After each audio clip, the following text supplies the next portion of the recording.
Vishwavani live को स्वागत। बंधुगण, आज आम आलोचना करवा बालीगुड़ा निर्वाचन मंडली।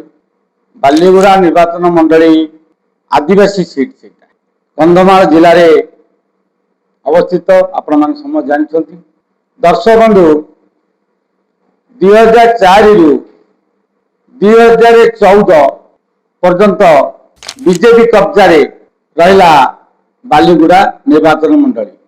सेठी करेन्द्र माझी दुई थर जीति बीजेपी की सेठी सीट हाथ 2014 रु आज पर्यंत बीजेडी हाथ में रही।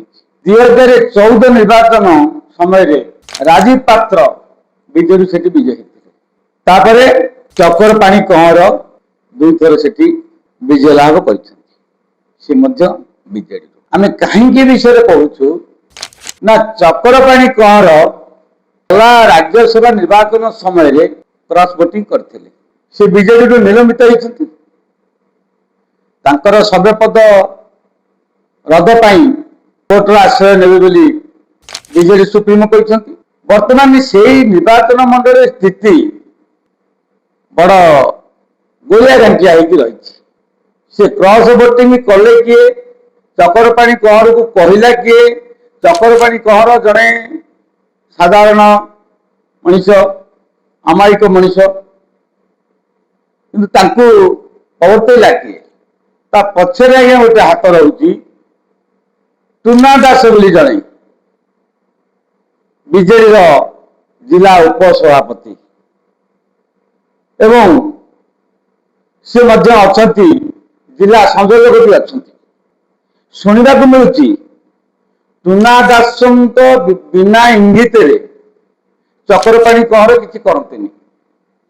चक्कर पाणी कंवर टुना दास ठारू सबु कथा बुझी सी अंचल लोक मान कथा बुझती।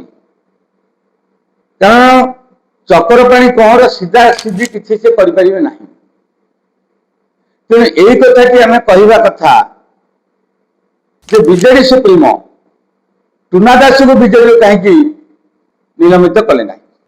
वर्तमान सेठी दी प्रकार चक्कर पाणी कंवर बीजेपी उपरे विरोध कर सलासुतरा चली।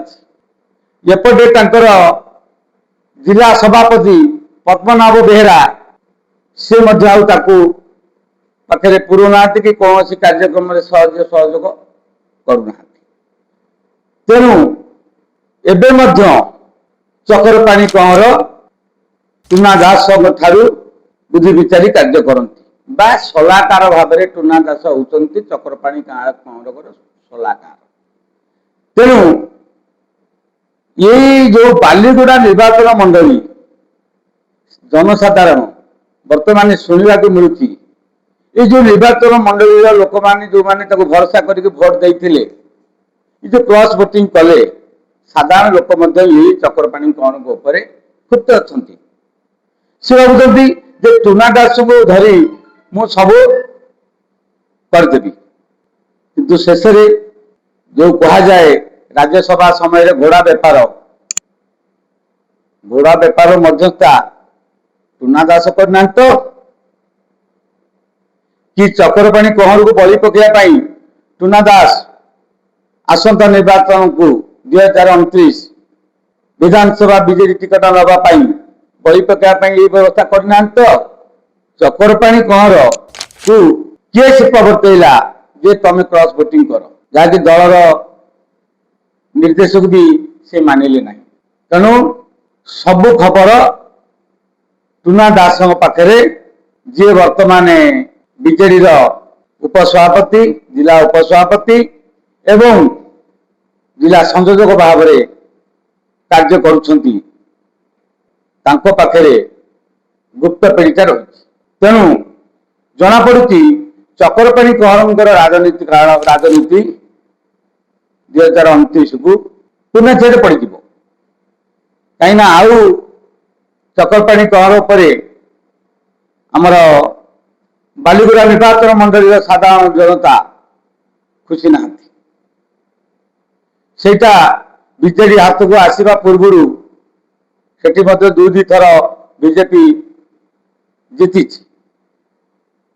ତେଣୁ ଦରକାର ପଡ଼ିଲେ ବାଲିଗୁଡ଼ା ନିର୍ବାଚନ ମଣ୍ଡଳୀ ପୁଣି ବିଜେପି ହାତକୁ ଚାଲି ଯାଇପାରେ। କାରଣ ସେଠି ଯୋଉ ବିଜେଡିର ଗୋଷ୍ଠୀ ଦଳ, ବିଜେଡିର ବର୍ତ୍ତମାନ ଯେ ବିଧାୟକ, ଯେ ଲୋକଙ୍କ ପ୍ରତିନିଧି, ଯେ ଲୋକଙ୍କ ପାଖରେ ରହିବ, ଯେ ଲୋକଙ୍କର କାମ କରିବ, ସିଏ ବର୍ତ୍ତମାନ ଦଳରେ ନାହାନ୍ତି। ସିଏ ବର୍ତ୍ତମାନ ଏତେ ମାନେ ଆଡଭାନ୍ସ ନୁହନ୍ତି ଯେମିତି ଆମର ପୋଷ୍ଟାଲ ବେଲ୍ଟର ନେତାମାନେ ମୁଖ୍ୟମନ୍ତ୍ରୀ ସହିତ ଫାଇଟ୍ କରିକିରି ତାଙ୍କ ନିର୍ବାଚନ ମଣ୍ଡଳୀ ଡେଭଲପ ପାଇଁ ଫାଇଟ୍ କରିବେ ବିଧାନସଭା ଭିତରେ ବା ମୁଖ୍ୟମନ୍ତ୍ରୀଙ୍କ ପାଖରେ, ସେ ସେଭଳି ମଧ୍ୟ ନୁହନ୍ତି।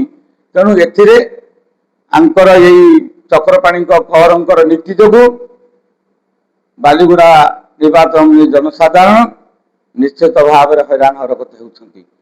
ଆସନ୍ତା 2029ରେ ଚକ୍ରପାଣି କହରକୁ ତ ବିଜେଡି ଟିକେଟ ଦବ କି ନାହିଁ ସନ୍ଦେହ, କାରଣ ସେ ତ ସସ୍ପେଣ୍ଡ ଅଛନ୍ତି। କିନ୍ତୁ ଆଙ୍କ ରାଜନୀତିଟା ପୂର୍ଣ୍ଣଚ୍ଛେଦ ପଡ଼ିବ, ବିଜେପି ସେଠି ହାତେଇବାର ସମ୍ଭାବନା ଅଛି। ନମସ୍କାର।